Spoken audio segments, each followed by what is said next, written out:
teman-teman, Assalamualaikum warahmatullahi wabarakatuh. Kami dari kelompok 9 ingin mempresentasikan hasil tugas kami yang berjudul Persatuan dan Kesatuan Bangsa Indonesia dari Masa ke Masa.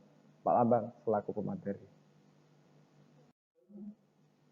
Kelompok 9 memiliki 3 anggota, yaitu saya sendiri, Syed Nur Rahman dari absen 27, serta Dinda Prativi dari absen 28, dan Cindy Eka Melinda dari absen 29.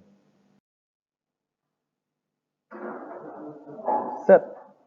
Yang pertama, Orde Baru.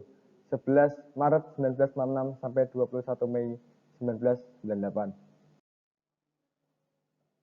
Soeharto merupakan pemimpin Orde Baru yang siap untuk membangun kembali pemerintahan setelah Soekarno yang berdasarkan Pancasila dan Undang-Undang 1945 secara murni dan konsekuen. Prioritas utama, pembangunan ekonomi dan stabilitas nasional. Di sini ada kelebihan. Pertama, perkembangan pendapatan per kapita masyarakat Indonesia. Yang kedua, suksesnya program keluarga berencana. Tiga, suksesnya program transmigrasi. Dan terakhir ada sukses memerangi buta huruf. Namun, dalam perjalanan pemerintahannya, Orde Baru melakukan beberapa penyimpangan terhadap Pancasila dan Undang-Undang Dasar Negara 1945. Kelemahan. Di sini kelemahan memiliki 3 poin, yaitu ada ekonomi, politik, dan hukum.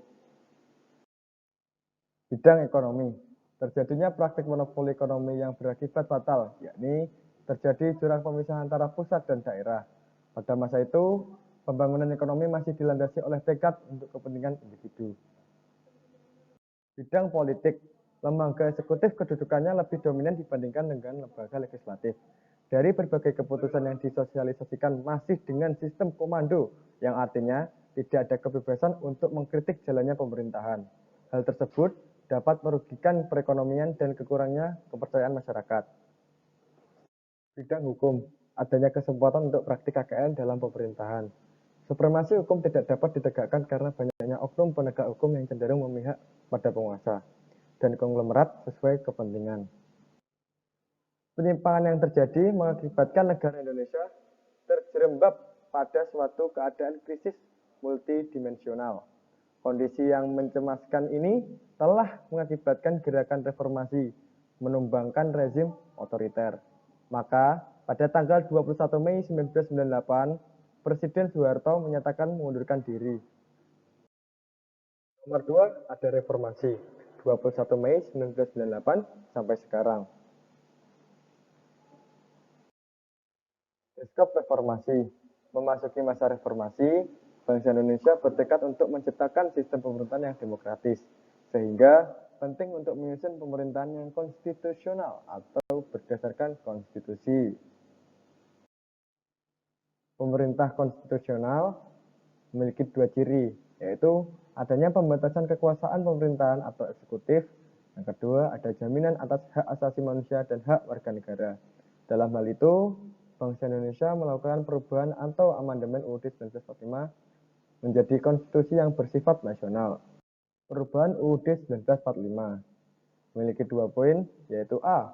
Kini UUD 1945 sebelum diubah maka UUD NRI 1945 terdapat penghapusan dan penambahan lembaga-lembaga negara. B.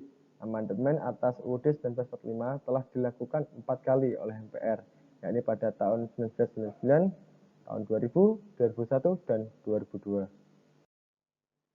Perubahan UUD 1945, di sini ada 12 poin. Kalian bisa membacanya sendiri, bisa pause video ini. Jadi 12 poin. Ya. Terima kasih atas perhatiannya. Mohon maaf kalau ada salah kata. Wassalamualaikum warahmatullahi wabarakatuh.